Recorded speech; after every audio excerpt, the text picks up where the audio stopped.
ಸತ್ಯಂ ನ್ಯೂಸ್ಗೆ ಸ್ವಾಗತ. ನಾನು ಅನಿಲ್. ನೋಡೋಣ ಬನ್ನಿ ಇವತ್ತಿನ ಪ್ರಮುಖ ಸುದ್ದಿಗಳನ್ನ. ಬೆಳಗಾವಿ ಜಿಲ್ಲೆಯ ಮೂಡಲಗಿ ತಾಲೂಕಿನಲ್ಲಿ ಪಿಜಿ ಹುಣಸಾಳದಲ್ಲಿ ಜಯ ಕರ್ನಾಟಕ ಜನಪರ ವೇದಿಕೆ ಗ್ರಾಮ ಘಟಕ ಉದ್ಘಾಟನಾ ಸಮಾರಂಭ ಜರುಗಿತು. ಉದ್ಘಾಟನೆಯಲ್ಲಿ ಗಣ್ಯರು ಸಂಘಟನೆಯ ಬಗ್ಗೆ ಮಾತನಾಡಿದರು. ಬೆಳಗಾವಿ ಜಿಲ್ಲೆಯ ಮೂಡಲಗಿ ತಾಲೂಕಿನಲ್ಲಿ ಪಿಜಿ ಹುಣಸಾಳ್ ಜಯ ಕರ್ನಾಟಕ ಜನಪರ ವೇದಿಕೆಯ ಗ್ರಾಮ ಘಟಕದ ಉದ್ಘಾಟನಾ ಸಮಾರಂಭ ಜರುಗಿತು. ಉದ್ಘಾಟನಾ ಸಮಾರಂಭದಲ್ಲಿ ಗಣ್ಯರು ಸಂಘಟನೆಯ ಬಗ್ಗೆ ಮಾತನಾಡಿದರು. ಈ ಸಂದರ್ಭದಲ್ಲಿ ಶಿವರೆಡ್ಡಿ ಹುಚ್ಚರೆಡ್ಡಿ ಉಪಸ್ಥಿತರಿದ್ದರು. ಮೂಡಲಗಿ ತಾಲೂಕು ಅಧ್ಯಕ್ಷರಾಗಿ ಲಕ್ಷ್ಮಣ್ ಮೆಳ್ಳಿಗೇರಿ, ಗ್ರಾಮ ಘಟಕದ ಅಧ್ಯಕ್ಷರಾಗಿ ರವೀಂದ್ರ ಕೋರ್ವಿ ಆಯ್ಕೆಯಾದರು. ಈ ಸಂದರ್ಭದಲ್ಲಿ ಜಯ ಕರ್ನಾಟಕ ಜನಪರ ವೇದಿಕೆಯ ಕಾರ್ಯಕರ್ತರು ಉಪಸ್ಥಿತರಿದ್ದರು. ಸರ್, ಈ ಸಂಘಟನೆ ಮಾಡಕ ಕಾರಣಗಳು, ಅದರ ಉದ್ದೇಶಗಳು ಏನು ಹೇಳಲಿ ಸರ್? ಇವತ್ತು ಕರ್ನಾಟಕ ರಾಜ್ಯದಲ್ಲಿ ಹಾಂ ಸರ್, ಜಯ ಕರ್ನಾಟಕ ಜನಪರ ವೇದಿಕೆಯು ಅದರದೇ ಆದಂಥ ಒಂದು ಛಾಪನ್ನು ಮೂಡಿಸಿದೆ.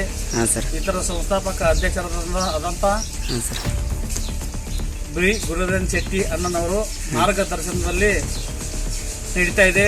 ಅದೇ ರೀತಿ ರಾಜ್ಯಾಧ್ಯಕ್ಷರಾದ ಆರ್ ಚಂದ್ರಪ್ಪಣ್ಣ, ರಾಜ್ಯ ಕಾರ್ಯಾಧ್ಯಕ್ಷರಾದ ಅನ್ನಪ್ಪಣ್ಣ ಓಲೇಕಾರ್ ಇವರ ಸಮ್ಮುಖದಲ್ಲಿ ಇವತ್ತು ಕರ್ನಾಟಕ ರಾಜ್ಯದಂಥ 31 ಜಿಲ್ಲೆಗಳಲ್ಲಿ ನಮ್ಮ ಸಂಘಟನೆ ಶಾಖೆಗಳು ಓಪನ್ ಆಗಿದ್ದಾವೆ.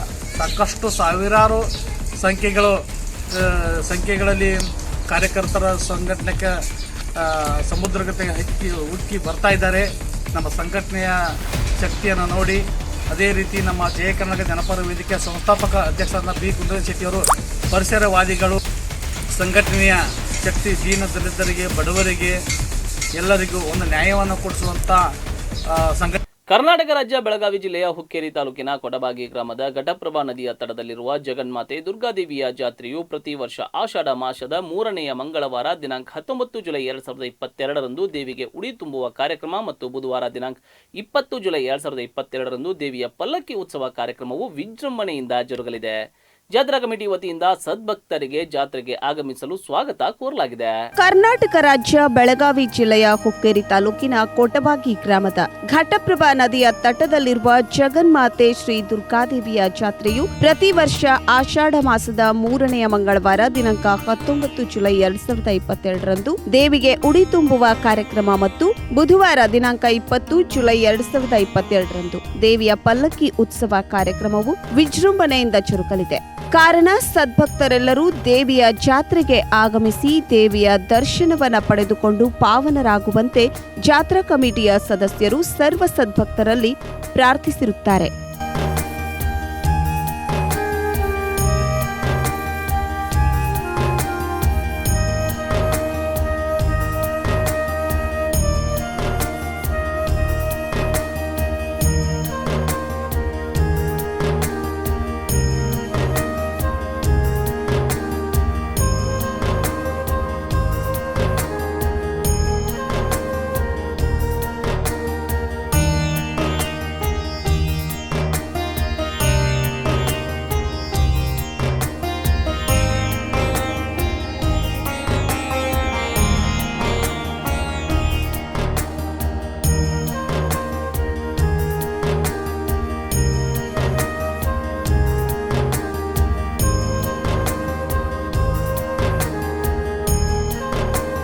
ಎಲ್ಲರಿಗೂ ಸಿಎಂ ಆಗೋಕೆ ಆಸೆ ಇರುತ್ತೆ.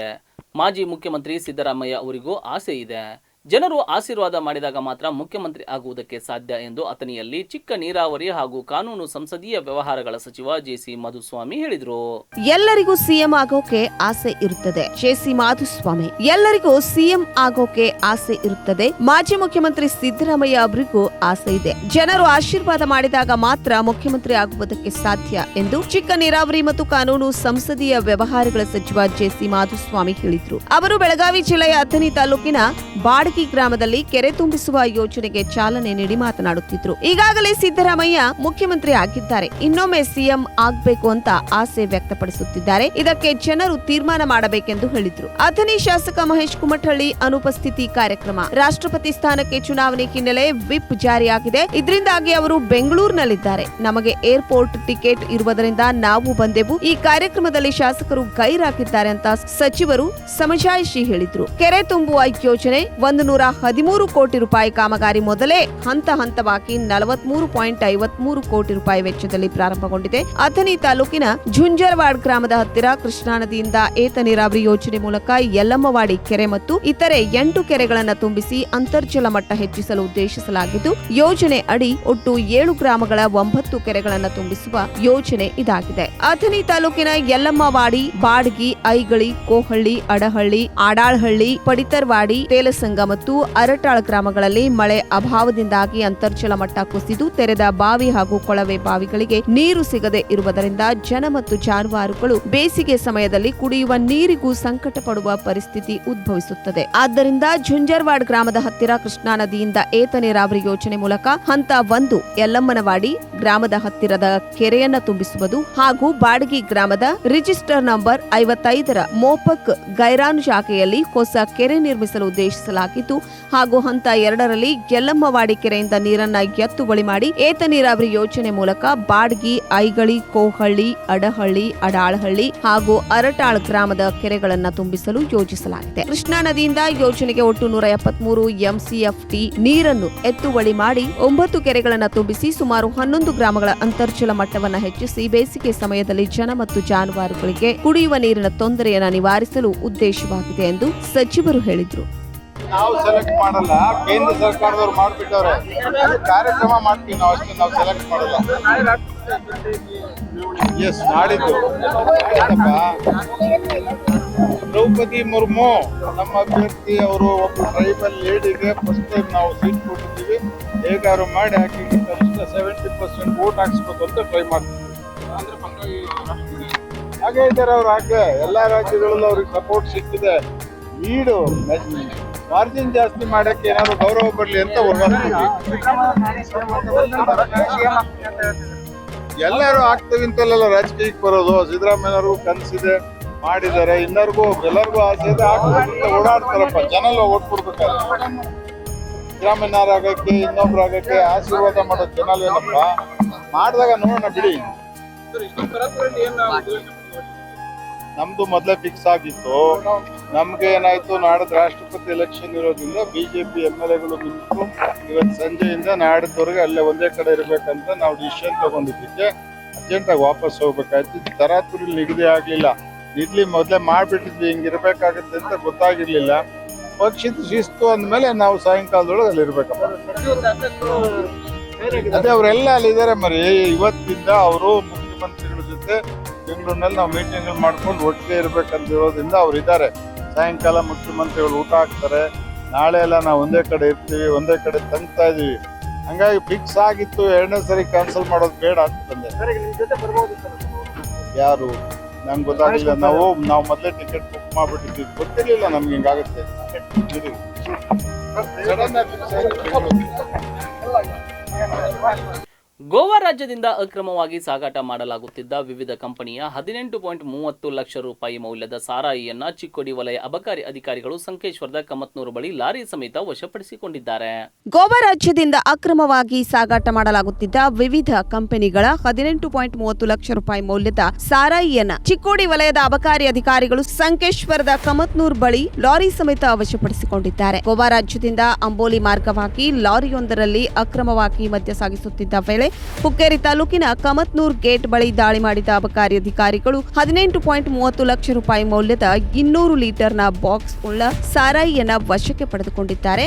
ಅಕ್ರಮ ಸಾರಾಯಿ ಸಾಗಿಸಲಾಗುತ್ತಿದೆ ಎಂಬ ಬಗ್ಗೆ ಖಚಿತ ಮಾಹಿತಿಯ ಮೇರೆಗೆ ಚಿಕ್ಕೋಡಿ ವಲಯದ ಅಬಕಾರಿ ಅಧಿಕಾರಿಗಳು ದಾಳಿ ನಡೆಸಿದ್ದಾರೆ. ಲಾರಿಯಲ್ಲಿದ್ದ ಸಾರಾಯಿ ಬಾಕ್ಸ್ಗಳಲ್ಲಿ ವಿವಿಧ ಬಗೆಯ ಸಾರಾಯಿಗಳಿದ್ದವು.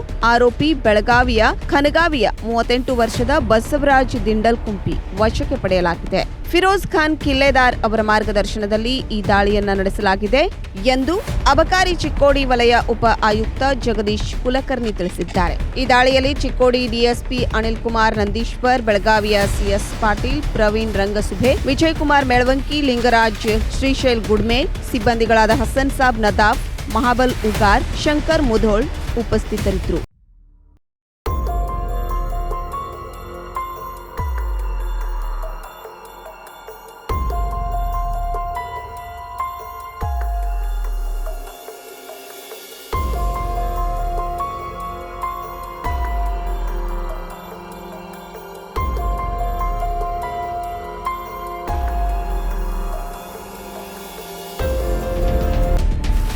ರಾಮಗೌಡ ಪಾಟೀಲ್, ಸತ್ಯಂ ನ್ಯೂಸ್, ಬೆಳಗಾವಿ. ಪ್ರಾಧಿಕಾರ ಬೆಂಗಳೂರು, ಕನ್ನಡ ಮತ್ತು ಸಾಂಸ್ಕೃತಿಕ ಇಲಾಖೆ ಹಾಗೂ ಕನ್ನಡ ಜಾಗೃತಿ ಸಮಿತಿ ಬೆಳಗಾವಿ ಇವರ ಸಂಯುಕ್ತ ಆಶ್ರಯದಲ್ಲಿ ಬೆಳಗಾವಿಯ ಕನ್ನಡ ಸಾಹಿತ್ಯ ಭವನದಲ್ಲಿ ಕನ್ನಡ ನುಡಿ ನಡೆ ಕಾಯಕ ಸಮಾರೋಪ ಸಮಾರಂಭ ಜರುಗಿತು. ಮಳೆಗಾಲದಲ್ಲಿ ಕುಡಿಯುವ ನೀರಿಗಾಗಿ ಹೋರಾಟ. ಇಂಡಿ ತಾಲೂಕಿನ ಬಬಲಾದ್ ಗ್ರಾಮದಲ್ಲಿ ಕುಡಿಯುವ ನೀರಿನ ತೊಂದರೆ ಜನರನ್ನ ಕಂಗೆಡಿಸಿದೆ. ಕಳೆದ 2 ತಿಂಗಳಿನಿಂದ ಗ್ರಾಮದ ಜನರು ಪರದಾಡುವಂತಾಗಿದೆ. ಮೇಲಧಿಕಾರಿಗಳು ಕಂಡು ಕಾಣದಂತೆ ಜಾನಕುರುಡುತನ ಪ್ರದರ್ಶಿಸುತ್ತಿದ್ದಾರೆ. ವಿಜಯಪುರ ಜಿಲ್ಲೆಯ ಇಂಡಿ ತಾಲೂಕಿನ ಬಬಲಾದಿ ಗ್ರಾಮದ ಅಡವಿ ವಸತಿಗಳಿಗೆ 2 ಟ್ಯಾಂಕರ್ ನೀರಿನ ವ್ಯವಸ್ಥೆ ಮಾಡಿದ್ದೀವಿ ಅಂತ ಹೇಳಲಾಗುತ್ತಿದ್ದು, 2 ಟ್ಯಾಂಕರ್ ನೀರಿನ ವ್ಯವಸ್ಥೆ ಜನರಿಗೆ ಸಾಕಾಗುತ್ತಿಲ್ಲ. ಮಹತ್ವಾಕಾಂಕ್ಷೆ ಯೋಜನೆಯಾದ ಜಲಜೀವನ್ ಮಿಷನ್ ಯೋಜನೆ 2 ತಿಂಗಳಿನಿಂದ ಸ್ಥಗಿತಗೊಂಡಿದೆ. ಇದ್ದ ಬಾವಿಗಳು, ಬೋರ್ವೆಲ್ಗಳು ಬತ್ತಿ ಹೋಗಿವೆ. ಒಟ್ಟಾರೆಯಾಗಿ ಗ್ರಾಮದ ಜನರು ಪರದಾಡುವಂತಹ ಪರಿಸ್ಥಿತಿ ಬಂದೊದಗಿದೆ. ನೀರಿನ ಸಮಸ್ಯೆಯಿಂದಾಗಿ ಜನರು ನಾ ಮುಂದು ತಾ ಮುಂದು ಎಂದು ಜಗಳಗಳಾಗುತ್ತಿದ್ದು, ದಯವಿಟ್ಟು ಅಧಿಕಾರಿಗಳು ಇನ್ನಾದರೂ ಎಚ್ಚೆತ್ತುಕೊಂಡು ಜನರಿಗೆ ಕುಡಿಯುವ ನೀರಿನ ಸಮಸ್ಯೆಗೆ ಸರಿಯಾದ ವ್ಯವಸ್ಥೆಯನ್ನ ಮಾಡಿಕೊಡಬೇಕು. ಬಹುಗ್ರಾಮ ಕುಡಿಯುವ ನೀರಿನ ವ್ಯವಸ್ಥೆಯನ್ನ ತುರ್ತಾಗಿ ಪ್ರಾರಂಭಿಸಬೇಕು. ಜನರ ಬೇಡಿಕೆಗಳು ಈಡೇರದಿದ್ದರೆ ಸಾಮಾಜಿಕ ಕಾರ್ಯಕರ್ತ ಪ್ರೀತು ದಶವಂತ್ ಮುಂದಾಳತ್ವದಲ್ಲಿ ಗ್ರಾಮಸ್ಥರೆಲ್ಲರೂ ಸೇರಿ ಇಂಡಿ ಮಿನಿ ವಿಧಾನಸೌಧದ ಎದುರುಗಡೆ ಉಗ್ರ ಪ್ರತಿಭಟನೆ ನಡೆಸಲಾಗುತ್ತದೆ. ಇದು ನಮ್ಮ ಎಚ್ಚರಿಕೆಯ ಕರೆಗಂಟೆ ಬಳಗದ ವತಿಯಿಂದ ಎಂದು ಪ್ರೀತು ದಶವಂತ್ ಜನಸೇವಕ ಬಳಗದ ವತಿಯಿಂದ ಪ್ರೀತು ದಶವಂತ್ ಹೇಳಿದ್ದಾರೆ. ಅದು ಕೇವಲ ಗ್ರಾಮ ಪಂಚಾಯಿತಿ ಮಟ್ಟದಿಂದ ವಿಧಾನಸೌಧದ ಪ್ರತಿಯೊಂದು ಮನೆಯಲ್ಲಿಯೂ ಕೂಡ ಕನ್ನಡದ ಘಮ ಚೆನ್ನಾಗಿ ಕಾಣುತ್ತದೆ. ಇದನ್ನು ಮೂಲಗಳಿಗೆ ಸರಿ ಮಾಡ್ತಾ ಹೋಗ್ತೀವಿ. ಹಾಗೆಯೇ ಕನ್ನಡ ಅಭಿವೃದ್ಧಿ ಪ್ರಾಧಿಕಾರ ಗಡಿ ಭಾಗದಲ್ಲಿ ಸುಮಾರು 19 ಗಡಿ ಜಿಲ್ಲೆಗಳಲ್ಲಿ 38 ಶಾಲೆಗಳನ್ನು ಭಾಷಾ ಪ್ರಯೋಗಾಲಯಗಳನ್ನು ಕೊಡ್ತಾರೆ. ಏನಿದು ಭಾಷಾ ಪ್ರಯೋಗಾಲಯ? ಈಗ ತಾನೇ ಹೇಳ್ತಾ ಇದ್ದೀವಿ, ಮರಾಠಿ ಮನೆ ಮಾತಾಡೋದು, ಕನ್ನಡದಲ್ಲಿ ಹಾಡೋದು, ಮನೆ ಮಾತು ಮರಾಠಿ, ಕನ್ನಡದಲ್ಲಿ ಶಿಕ್ಷಣ. ಆ ಮಗು ಹೇಗೆ ತನ್ನನ್ನು ತಾನು ಸರಿಪಡಿಸ್ಕೊಳ್ಳುತ್ತೆ? ಮನೆಯಲ್ಲಿ ಮರಾಠಿ ಮಾತಾಡ್ತಾ ಇದೆ, ಶಾಲೆಯಲ್ಲಿ ಕನ್ನಡ ಕಲಿತಾ ಇದೆ, ಅಲ್ಲಿ ಅಮ್ಮಗೆ ಆಯಿ ಕೇಳಿರ್ಬೋದು. ಉಗ್ರ ಕ್ರಮ ಕೈಗೊಳ್ಳಬೇಕು ಅಂತಕ್ಕಂಥ ವಿನಂತಿ ಮಾಡ್ತಾ ಇದ್ದೇನೆ. ಕಾಗಲ್ರಿ ಯಾಕಂದ್ರೆ ಕಡಿಮೆ ಮಾಡಿಲ್ಲ, ಶಿಫಾರಸು ಮಾಡಿಲ್ಲ.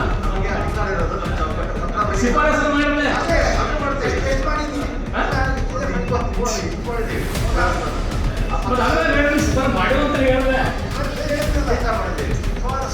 ನಾನು ಶಿಫಾರಸು ಮಾಡೋದಕ್ಕೆಲ್ಲ ನೀವೊಂದು ಜವಾಬ್ದಾರಿ ಹುದ್ದೆ ಎದುರಿನ. ಇಂಡಿ ತಾಲೂಕಿನ ಬಬಲಾದ ಗ್ರಾಮದಲ್ಲಿ ಕುಡಿಯುವ ನೀರಿನ ತೊಂದರೆ ಜನರನ್ನ ಕಂಗೆಡಿಸಿದೆ. ಕಳೆದ 2 ತಿಂಗಳಿನಿಂದ ಗ್ರಾಮದ ಜನರು ಪರದಾಡುವಂತೆ ಆಗಿದೆ. ಮೇಲಾಧಿಕಾರಿಗಳು ಕಂಡು ಕಾಣದಂತೆ ಜಾಣಕೂಡತನ ತೋರುತ್ತಿದ್ದಾರೆ ಎಂದು ಗ್ರಾಮಸ್ಥರು ಅಧಿಕಾರಿಗಳ ವಿರುದ್ಧ ಹಿಡಿಶಾಪ ಹಾಕುತ್ತಿದ್ದಾರೆ. ಇಂಡಿ ತಾಲೂಕಿನ ಬಬಲಾದ ಗ್ರಾಮದಲ್ಲಿ ಕುಡಿಯುವ ನೀರಿನ ತೊಂದರೆ ಜನರನ್ನ ಕಂಗೆಡಿಸಿದೆ. ಕಳೆದ 2 ತಿಂಗಳಿನಿಂದ ಗ್ರಾಮದ ಜನರು ಪರದಾಡುವಂತಾಗಿದೆ. ಮೇಲಧಿಕಾರಿಗಳು ಕಂಡು ಕಾಣದಂತೆ ಜಾನಕುರುಡುತನ ತೋರುತ್ತಿದ್ದಾರೆ. ವಿಜಯಪುರ ಜಿಲ್ಲೆಯ ಇಂಡಿ ತಾಲೂಕಿನ ಬಬಲಾದಿ ಗ್ರಾಮದ ಅಡವಿ ವಸತಿಗಳಿಗೆ 2 ಟ್ಯಾಂಕರ್ ನೀರಿನ ವ್ಯವಸ್ಥೆ ಮಾಡಿದ್ದೀವಿ ಅಂತ ಹೇಳಲಾಗುತ್ತಿದ್ದು, 2 ಟ್ಯಾಂಕರ್ ನೀರಿನ ವ್ಯವಸ್ಥೆ ಜನರಿಗೆ ಸಾಕಾಗುತ್ತಿಲ್ಲ. ಮಹತ್ವಾಕಾಂಕ್ಷೆ ಯೋಜನೆಯಾದ ಜಲಜೀವನ್ ಮಿಷನ್ ಯೋಜನೆ ಕಳೆದ 2 ತಿಂಗಳಿನಿಂದ ಸ್ಥಗಿತಗೊಂಡಿದೆ. ಇದ್ದ ಬಾವಿಗಳು, ಬೋರ್ವೆಲ್ಗಳು ಬತ್ತಿ ಹೋಗಿವೆ. ಒಟ್ಟಾರೆಯಾಗಿ ಗ್ರಾಮದ ಜನರು ಪರದಾಡುವಂತಹ ಪರಿಸ್ಥಿತಿ ಬಂದೊದಗಿದೆ. ನೀರಿನ ಸಮಸ್ಯೆಯಿಂದಾಗಿ ಜನರು ನಾ ಮುಂದು ತಾ ಮುಂದು ಎಂದು ಜಗಳಗಳಾಗುತ್ತಿದ್ದು, ದಯವಿಟ್ಟು ಅಧಿಕಾರಿಗಳು ಇನ್ನಾದರೂ ಎಚ್ಚೆತ್ತುಕೊಂಡು ಜನರ ಕುಡಿಯುವ ನೀರಿನ ಸಮಸ್ಯೆಗೆ ಸರಿಯಾದ ವ್ಯವಸ್ಥೆಯನ್ನ ಮಾಡಿಕೊಡಬೇಕಾಗಿದೆ. ಬಹುಗ್ರಾಮ ಕುಡಿಯುವ ನೀರಿನ ವ್ಯವಸ್ಥೆಯನ್ನ ತುರ್ತಾಗಿ ಪ್ರಾರಂಭಿಸಬೇಕು. ಜನರ ಬೇಡಿಕೆಗಳು ಈಡೇರದಿದ್ದರೆ ಸಾಮಾಜಿಕ ಕಾರ್ಯಕರ್ತ ಪ್ರೀತು ದಶವಂತ್ ಮುಂದಾಳತ್ವದಲ್ಲಿ ಗ್ರಾಮಸ್ಥರೆಲ್ಲರೂ ಸೇರಿ ಇಂಡಿ ಮಿನಿ ವಿಧಾನಸೌಧದ ಎದುರುಗಡೆ ಉಗ್ರ ಪ್ರತಿಭಟನೆ ನಡೆಸಲಾಗುತ್ತದೆ. ಇದು ನಮ್ಮ ಎಚ್ಚರಿಕೆಯ ಕರೆಗಂಟೆ ಎಂದು ಪ್ರೀತು ದಶವಂತ್ ಜನಸೇವಕ ಬಳಗದ ವತಿಯಿಂದ ಪ್ರೀತು ದಶವಂತ್ ಹೇಳಿದ್ದಾರೆ.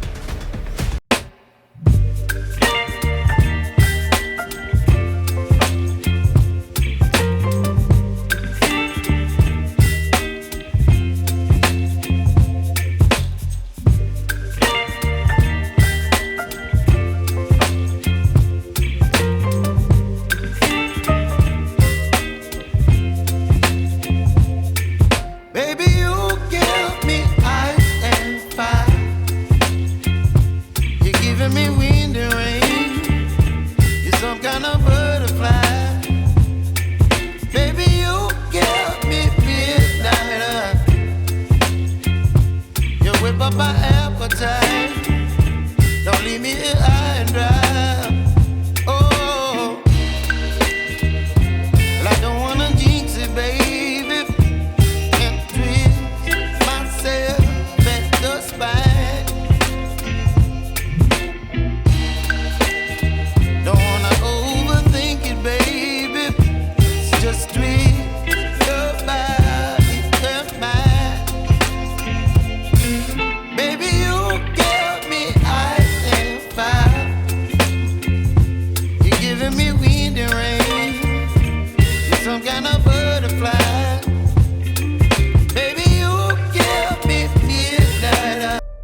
ಇವಿಷ್ಟು ಇವತ್ತಿನ ಪ್ರಮುಖ ಸುದ್ದಿಗಳು. ನಿರಂತರ ಸುದ್ದಿ ಹಾಗೂ ಮನರಂಜನೆಗಾಗಿ ನೋಡ್ತಾ ಇರಿ ಸತ್ಯಂ ಟಿವಿ ಕನ್ನಡ.